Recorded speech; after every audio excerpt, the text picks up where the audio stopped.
Reggae, genre musik yang berasal dari Jamaika, muncul pada akhir 1960-an dan dengan cepat menjelma sebagai musik populer di negara tersebut.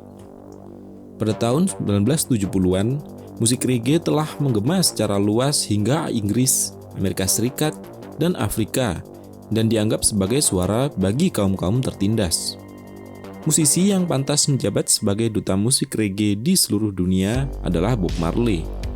Bob Marley menjual lebih dari 20 juta rekaman sepanjang karirnya, membantu memperkenalkan musik reggae ke dunia, menjadi salah satu musisi yang paling dicintai hingga hari ini, dan menjadikannya superstar internasional pertama yang muncul dari negara dunia ketiga.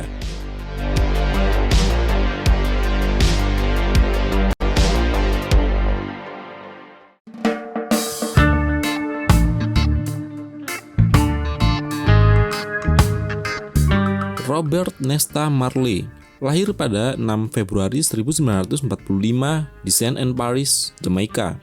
Bob Marley memulai karir bermusiknya pada tahun 1960-an. Produser rekaman lokal, Leslie Kong, menyukai vokal Marley dan memintanya merekam beberapa single.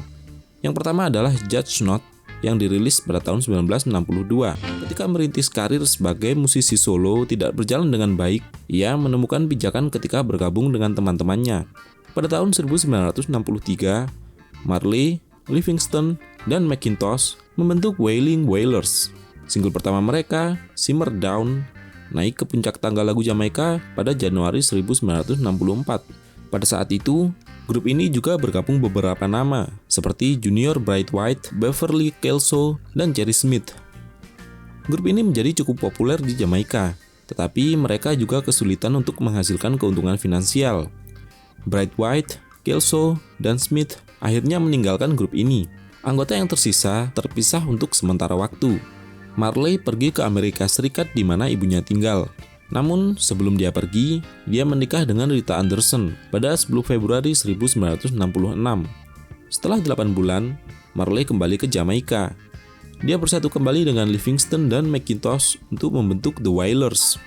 Pada saat itu, Marley sedang mengeksplorasi sisi spiritualnya dan mengembangkan minatnya dalam gerakan Rastafarian.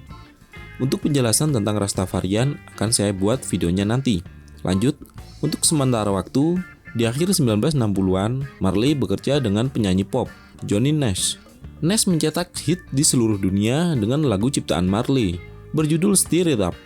Di saat yang sama, The Wailers juga bekerja dengan produser Lee Scratch Perry. Selama era ini, beberapa lagu sukses mereka antara lain Trench Town Rock, Soul Rebel, dan 400 Years. The Wailers menambahkan 2 anggota baru pada tahun 1970, basis Aston Family Man Barrett dan saudaranya, drummer Carlton Charlie Barrett. The Wailers mendapatkan terobosan mereka pada tahun 1972, ketika mereka mendapatkan kontrak dengan Island Records yang didirikan oleh Chris Blackwell. Untuk pertama kalinya, grup ini pergi ke studio untuk merekam album penuh. Hasilnya adalah album Catch a Fire yang mendapatkan banyak pujian.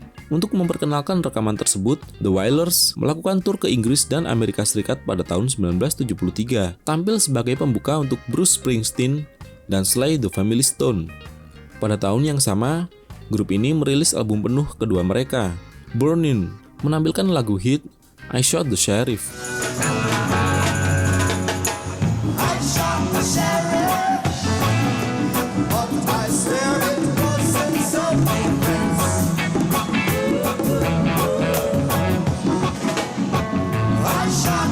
Legenda rock, Eric Clapton merilis cover lagu tersebut pada tahun 1974 dan menjadi hit nomor 1 di Amerika Serikat. Sebelum merilis album berikutnya, Natty Dread, pada tahun 1975, 2 dari 3 pendiri The Wailers meninggalkan grup, McIntosh dan Livingston, memutuskan untuk mengejar karir solo masing-masing sebagai Peter Tosh dan Bunny Wailers. Album Natty Dread terinspirasi oleh pengalaman Marley sendiri, yang dihentikan oleh anggota tentara pada suatu malam sebelum pemilihan nasional 1972, mencerminkan beberapa ketegangan politik di Jamaika antara Partai Nasional Rakyat dan Partai Buruh Jamaika. Kekerasan terkadang meletus karena konflik ini. Untuk tur berikutnya, The Wailers tampil dengan Idris, sebuah grup wanita yang anggotanya termasuk Marcia Griffith, Judy Mowat, dan istri Marley, Rita. Sekarang grup ini disebut Bob Marley and the Wailers. Mereka melakukan tur secara luas dan membantu meningkatkan popularitas reggae di luar negeri. Di Inggris pada tahun 1975, mereka mencetak hit top 40 pertamanya dengan lagu No Woman No Cry. Sudah menjadi bintang yang sangat dikagumi di negara asalnya Jamaika, Marley sedang dalam perjalanan untuk menjadi ikon musik internasional. Dia mencapai tangga musik Amerika Serikat dengan album Rastaman Vibration, dirilis pada tahun 1976. Satu lagu yang menonjol sebagai ekspresi pengabdiannya pada keyakinan dan minatnya pada perubahan politik berjudul War. Lirik lagunya diambil dari pidato Haile Selassie, Kaisar Ethiopia abad ke-20, yang dipandang sebagai seorang pemimpin spiritual dalam gerakan Rastafarian. Sebuah seruan pertempuran untuk terbebas dari penindasan. Lagu tersebut membahas Afrika baru yang tanpa hierarki rasial yang ditegakkan oleh pemerintahan kolonial. Kembali ke Jamaika, Marley terus dilihat sebagai pendukung Partai Nasional Rakyat. Ini mungkin menjadi penyebab upaya pembunuhan terhadap Bob Marley pada tahun 1976. 2 hari sebelum konser yang direncanakan di Kingston National Heroes Park, sekelompok pria bersenjata menyerang Marley and the Wailers saat mereka berlatih pada malam tanggal 3 Desember 1976. Satu peluru mengenai Marley di tulang dada dan bisepnya, dan satu lagi mengenai istrinya di kepala, tetapi semuanya selamat. Marley masih bermain di konser tersebut. Motivasi di balik serangan itu tidak pernah terungkap, dan Marley meninggalkan negara itu sehari setelah konser. Tinggal di London, Inggris, Marley mengerjakan Exodus, yang dirilis pada tahun 1977. Judul albumnya menggambarkan analogi antara kisah Musa dan orang Israel yang meninggalkan pengasingan. Album ini juga membahas tentang kembalinya ke Afrika. Exodus menjadi hits di Inggris, termasuk lagu Waiting in Vain dan Jamming, dan seluruh album bertahan di tangga lagu Inggris selama lebih dari 1 tahun. Hari ini, Exodus dianggap sebagai salah satu album terbaik yang pernah dibuat.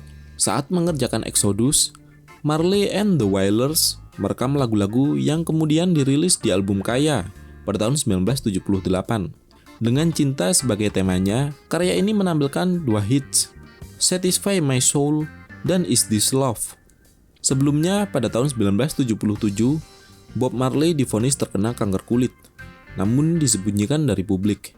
Bob Marley kembali ke Jamaika pada tahun 1978 dan mengeluarkan Survival pada tahun 1979, diikuti oleh kesuksesan tur keliling Eropa.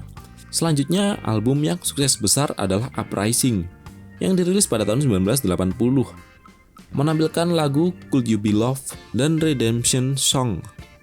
Dikenal karena lirik puitis dan kepekaannya pada sosial juga politik, Redemption Song, lagu yang sangat merakyat, menampilkan kejeniusan Bob Marley sebagai penulis lagu.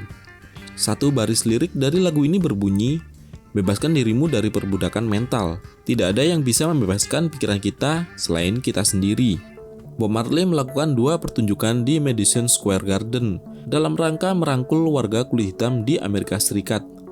Namun, pada tanggal 21 September 1980, Bob Marley pingsan saat jogging di Central Park, New York. Kankernya telah menyebar sampai otak, paru-paru, dan lambung.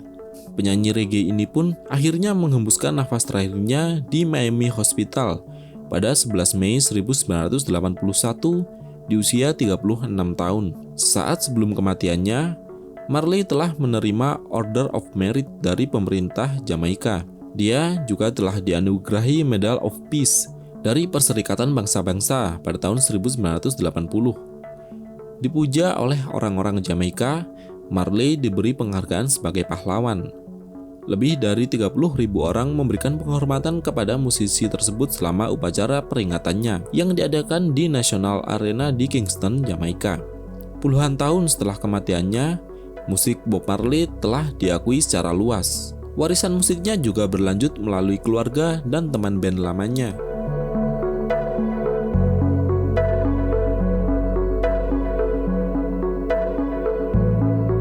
Kisah Bob Marley adalah sebuah realita yang nyata. Itulah kenapa karya-karyanya abadi dan terus bergema.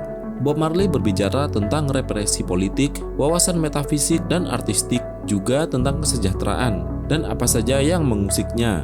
Redemption Song masih akan menjadi tangisan emansipasi untuk melawan segala tirani. Waiting in Vain akan tetap menggairahkan, dan One Love akan terus menjadi himne internasional bagi kesatuan kemanusiaan di dunia.